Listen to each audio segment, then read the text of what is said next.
Aïe, aïe, aïe, aïe, aïe, aïe,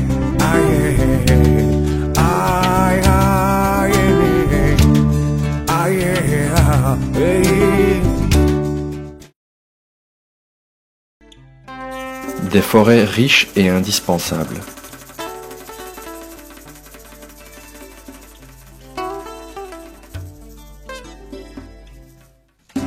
Les forêts de Madagascar sont célèbres pour leur faune et leur flore uniques au monde. Elles fournissent également des produits indispensables à la vie quotidienne des Malgaches, comme le charbon de bois.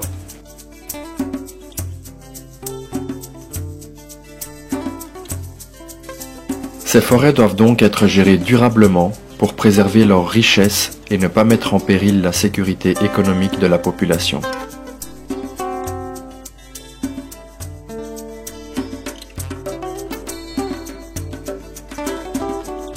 L'agriculture sur brûlis, justification majeure de la surveillance aérienne.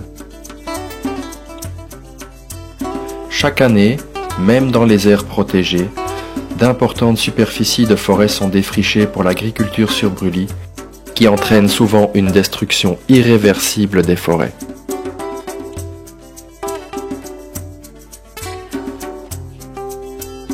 Les défrichements sont éloignés des sentiers et donc presque impossibles à localiser au sol. La surveillance aérienne s'avère donc très utile pour localiser ces sites.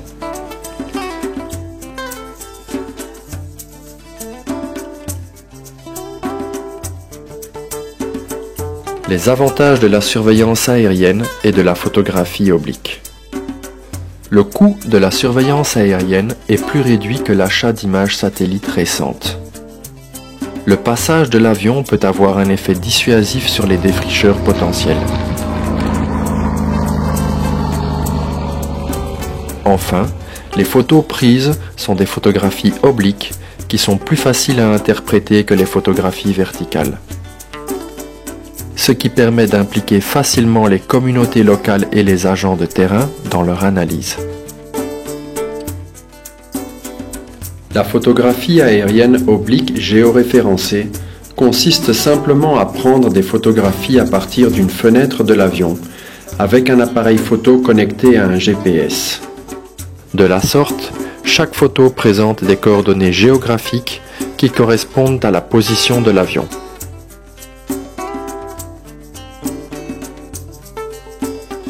Méthodologie de la surveillance aérienne.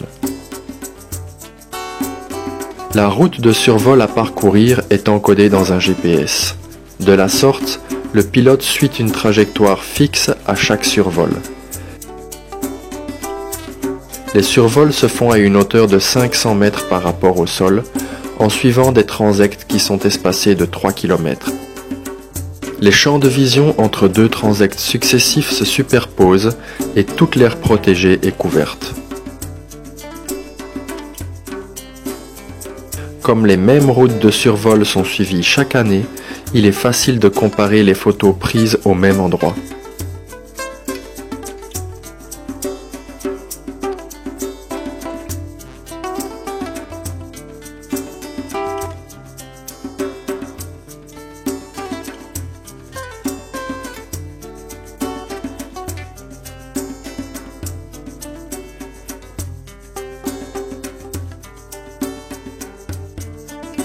Dans les aires protégées d'altitude, comme le corridor Maruzet-Tsaratanan, la couverture nuageuse qui colle au sommet des montagnes empêche souvent de suivre des transects passant par le centre de l'aire protégée. Une route de survol alternative peut être développée qui suit la lisière forestière à la base des montagnes et permet de photographier les sites les plus soumis aux brûlis qui se trouvent en dessous de la couche nuageuse. La photographie oblique est donc particulièrement intéressante pour ce type d'aire protégée.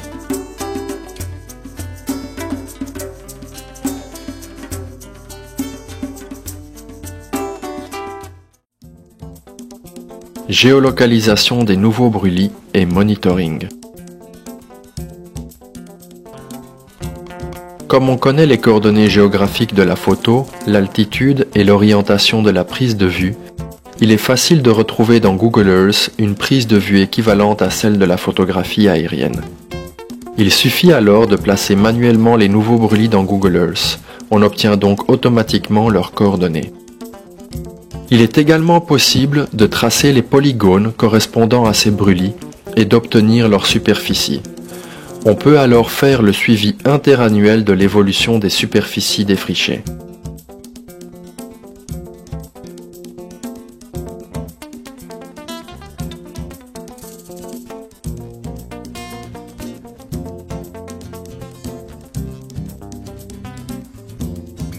En fonction de la morphologie des défrichements, l'itinéraire de patrouille le plus adéquat est tracé.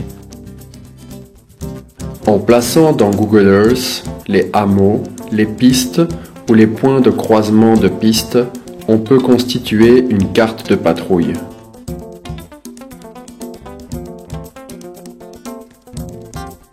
Utilisation de la surveillance aérienne sur le terrain.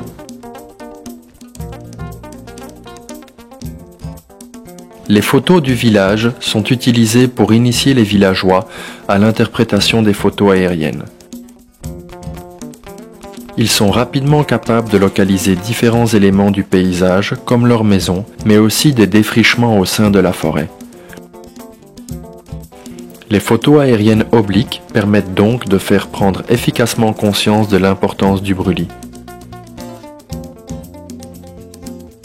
Une exposition de photographies sensibilise à la richesse des forêts et aux dangers du brûlis.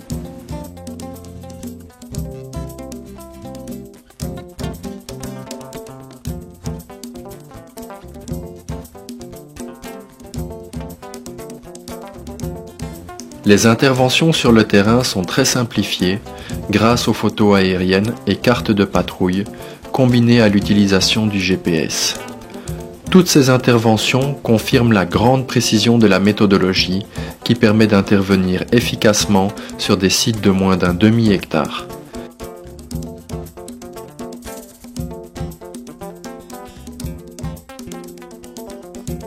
Les défricheurs pris en flagrant délit ou habitant les hameaux les plus proches du défrichement sont systématiquement sensibilisés à l'aide des photographies aériennes.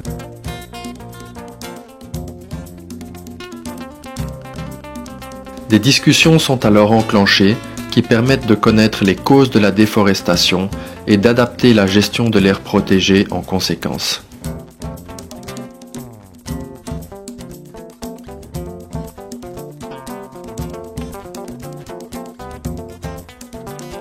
Un gain de temps considérable est donc réalisé grâce aux photographies aériennes pour la recherche des pressions, mais également pour l'identification de prochaines cibles de patrouille. Cela permet ainsi de réduire le coût des patrouilles en diminuant le nombre de jours de patrouille à effectuer.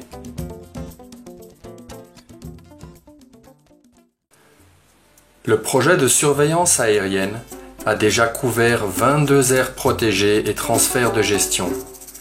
Voici quelques résultats au niveau de 2 sites.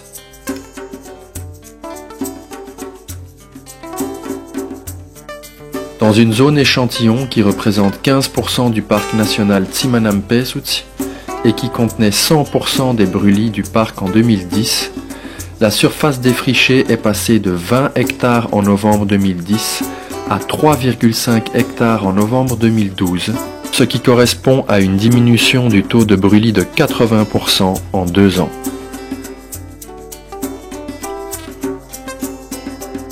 Dans la nouvelle aire protégée de Ranubé PK32, 4200 hectares de forêt avaient été défrichés en novembre 2010, année de démarrage de la surveillance aérienne. 2000 hectares étaient défrichés en novembre 2012. Le taux de brûlis a diminué de 52% de 2010 à 2012. La surveillance aérienne est une méthodologie simple et peu coûteuse qui permet de suivre de manière intuitive l'évolution des défrichements dans les aires protégées.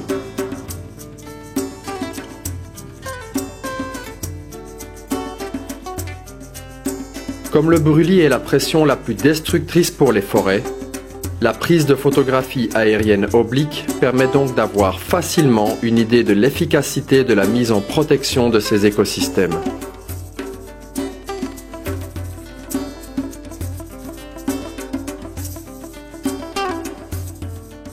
Les photos aériennes permettent également d'intervenir efficacement et avec une grande précision sur le terrain pour réduire l'impact du brûlis en impliquant les communautés locales dans l'analyse et l'utilisation des photographies aériennes. La surveillance aérienne ne peut cependant atteindre à elle seule les meilleurs résultats. Elle est pleinement efficace uniquement si toutes les actions nécessaires à la mise en place et à la bonne gestion d'une aire protégée sont réalisées efficacement. Il s'agit notamment du bornage de l'aire protégée, des patrouilles, de la sensibilisation, de l'éducation et de l'appui au développement d'activités génératrices de revenus alternatives au brûlis, comme l'élevage, l'agriculture ou le tourisme.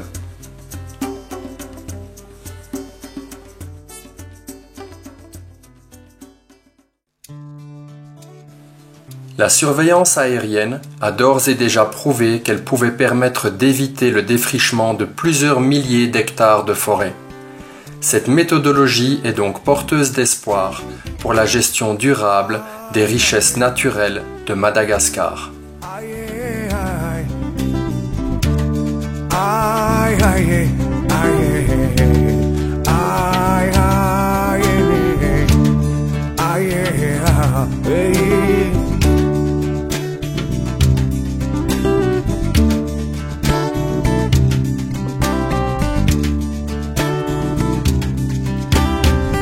Sikini pamzam tu wiwi una udam akuchunchana yeti kekera wene Tia saluta mchana na kwaze wene Satere kwa una wane manutu tuizamba sasa kwetu iwane faferikwe Zaila iti pala na pumba gene